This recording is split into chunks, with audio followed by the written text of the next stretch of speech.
ভোলাবাড়ি থেকে আসছি and খুবই ভালো লেগেছে। আমার নাম শালিনী অধিকারী, আমি কালিকাপুর থেকে এসেছি। আমার খুব ভালো লেগেছে। থ্যাংক ইউ, আমি শেখাতে পেরেছি। শিখতে পেরেছো? অবশ্যই। সেটা কেমন লেগেছে বলো? খুব ভালো লেগেছে। তোমার হাজবেন্ড যে ভয় পাচ্ছিল শিখতে পারবে, সেটা তুমি স্যাটিসফাই? দুদিনে শিখতে পেরেছো, আমি শেখাতে পেরেছি।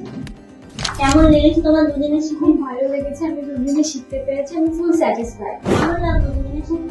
ভালো। স্যাটিসফাই? একদম।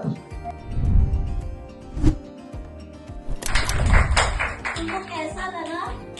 डिस्क्राइब करो, 2 दिन में तुम सीखे कैसा लगा? बहुत थोड़ा अच्छा लगा? हाँ। मैं तो सीखते পেরেছো? থেকে এসেছি, খুবই ভালো লেগেছে, শিখে দুদিনে স্যাটিসফাইড। তুমি আমি শেখাতে পেরেছি? অবশ্যই। তোমার শিখে মানে কি মনে হচ্ছে বাড়ি থেকে প্র্যাকটিস করতে পারবে তো? হ্যাঁ অবশ্যই। আর প্র্যাকটিস করতে হবে।